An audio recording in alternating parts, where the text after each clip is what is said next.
नमस्कार। आज हम बिहार की राजनीति के उस मोड़ पर खड़े हैं जहां सवाल सिर्फ एक पार्टी का नहीं, सवाल एक युग का नहीं, सवाल एक विरासत का है और सवाल उस नेतृत्व क्षमता का भी है जिसे आने वाले वर्षों में बिहार के विपक्षी की राजनीति की कमान को संभालना है। पूरे 28 साल बाद राष्ट्रीय जनता दल और बिहार की राजनीति एक ऐसे चौराहे पर खड़ी हुई है जहां लालू प्रसाद यादव का लंबा, प्रभावशाली और विवादों से भरा दौर अपने अंतिम पड़ाव पर और बढ़ता दिख रहा है और तेजस्वी यादव के सामने इतिहास रचने या इतिहास में सिमट जाने की चुनौती है। 25 जनवरी को आरजेडी के राष्ट्रीय कार्यकारिणी की बैठक बुलाई गई है। सवाल ये नहीं है कि बैठक होगी या नहीं होगी, सवाल ये है कि बैठक सिर्फ औपचारिकता बनकर रह जाएगी या फिर ये बैठक बिहार की राजनीति की दिशा और दशा बदलने वाली होगी। क्या ये लालू युग का धीरे धीरे अवसान और तेजस्वी युग की औपचारिक शुरुआत होगी या फिर ये सब महज अटकलें साबित होगी। अगर हम पीछे मुड़कर देखें तो 1997 से लेकर आज तक लालू प्रसाद यादव राष्ट्रीय जनता दल के अध्यक्ष रहे हैं। 3 दशक के करीब यह सफर सिर्फ एक राजनीतिक पद नहीं है बल्कि ये एक पूरे सामाजिक और राजनीतिक आंदोलन की कहानी है। लालू यादव सिर्फ एक नेता नहीं रहे,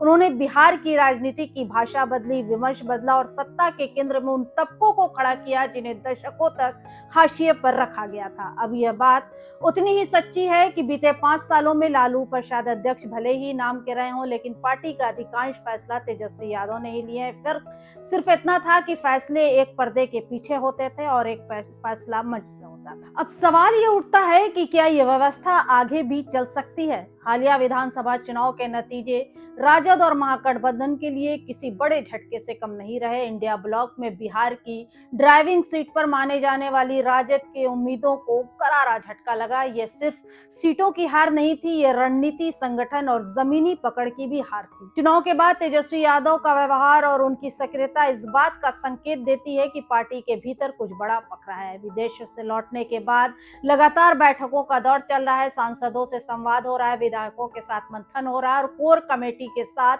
लंबी चर्चा। ये बताने के लिए काफी है कि अब पुराने ढर्रे पर राजनीति नहीं चलेगी। राष्ट्रीय कार्यकारिणी की बैठक यूं ही नहीं बुलाई जाती है। ये बैठक तब बुलाई जाती है जब संगठन के सामने कोई बड़ा फैसला लेना होता है, कोई बड़ा बदलाव या कोई बड़ी चुनौती खड़ी हो जाती है।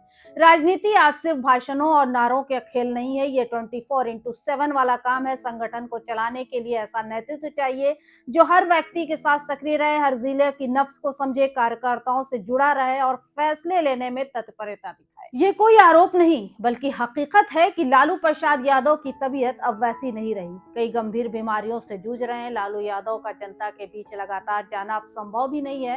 वीडियो कॉन्फ्रेंसिंग से पार्टी नहीं चलती है, खासकर तब जब पार्टी को बड़ा झटका चुनाव में लगा हो। यही वजह है कि आरजेडी के भीतर ये सवाल अब खुलकर उठने लगा है कि क्या पार्टी का चेहरा अब कौन होगा, जनता के बीच कौन जाएगा और सड़कों पर कौन उतरेगा। राजनीतिक गलियारों में ये चर्चा तेज है कि 25 जनवरी को तेजस्वी यादव को राष्ट्रीय कार्यकारी अध्यक्ष बनाया जा सकता है। इसका मतलब ये नहीं है कि लालू यादव अध्यक्ष पद छोड़ देंगे, अध्यक्ष वही रहेंगे, लेकिन संगठन की कमान तेजस्वी के हाथ में पूरी तरह से आ जाएगी। जदयू के उदाहरण सबके सामने हैं। नीतीश कुमार राष्ट्रीय अध्यक्ष हैं, लेकिन संजय झा कार्यकारी अध्यक्ष के रूप में संगठन को चलाते हैं। राजद भी उसी मॉडल की ओर बढ़ता दिख रहा है। अब सवाल ये नहीं है कि तेजस्वी यादव अध्यक्ष बनेंगे या नहीं, सवाल यह है कि क्या तेजस्वी बिना लालू की बैसाखी के पार्टी को चला पाएंगे, क्या वो कठोर फैसले लेने का साहस भी दिखा पाएंगे।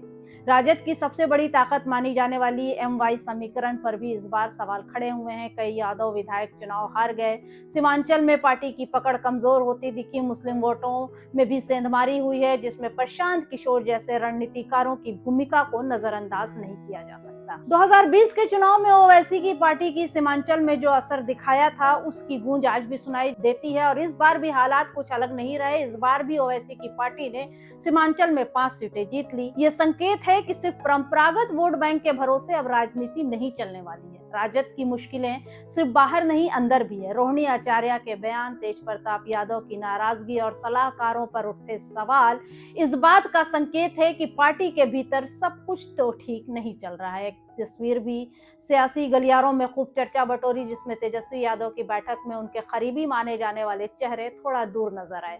ये महज संयोग नहीं था बल्कि बदलाव का संकेत है। अगर तेजस्वी यादव राष्ट्रीय कार्यकारी अध्यक्ष बनते हैं तो उनसे सबसे बड़ी उम्मीद यही होगी कि वे संगठन के हित में कठोर फैसले लें, टिकट बंटवारे में पारदर्शिता, फ्रेंडली फाइट पर रोक, जमीनी कार्यकर्ताओं को प्राथमिकता और बाहरी उम्मीदवारों पर लगाम। ये सब फैसला आसान नहीं है लेकिन जरूरी भी है। अगर यहाँ भी भूल और चूक हुई तो पार्टी को इसका खामियाजा तो जरूर भुगतना पड़ेगा। तेजस्वी यादव अक्सर A to Z की राजनीति की बात करते हैं, लेकिन जमीनी हकीकत यह है कि पार्टी फिर उसी दायरे में सिमटती नजर आती है। सिर्फ सोशल मीडिया पर पोस्ट करने से राजनीति नहीं चलती, ट्वीट और फेसबुक पोस्ट से जनता की पीड़ा हल नहीं होती, ना उनकी पीड़ा को समझा जा सकता है। ग्राउंड जीरो पर उतरना होगा, संवेदना दिखानी होगी, सड़क पर दिखना होगा। विपक्ष का मतलब ही यही होता है कि सरकार से सवाल पूछे जाएं, जनता के मुद्दे उठाए जाएं। तेजस्वी यादव ने पहले 100 दिन चुप रहने की बात कही थी, फिर 74 दिन का जिक्र आया और अब सड़क से सदन तक आंदोलन की बात हो रही है। बिहार विधानसभा सत्र भी शुरू होने वाला है। नेता प्रतिपक्ष का मौन अब ज्यादा दिन तक नहीं चल सकता है। एनडीए मजबूत है, उसे घेरने के लिए रणनीति, आक्रामकता और निरंतरता चाहिए। अगर ये नहीं हुआ तो आने वाले चुनाव में आरजेडी और कमजोर होती चली जाएगी। अकेले चुनाव लड़ने का अविचार भी आत्मघाती साबित हो सकता है। बिहार की राजनीति गठबंधन की रही है, चाहे एनडीए हो या इंडिया ब्लॉक महागठबंधन। बिना सहयोग के कोई भी पार्टी आगे बिहार में नहीं बढ़ सकती है। कांग्रेस भले ही कमजोर हो लेकिन उसकी भूमिका को भी नजरअंदाज नहीं किया जा सकता। गठबंधन को एकजुट रखना भी तेजस्वी यादव के लिए सबसे बड़ी चुनौती होगी।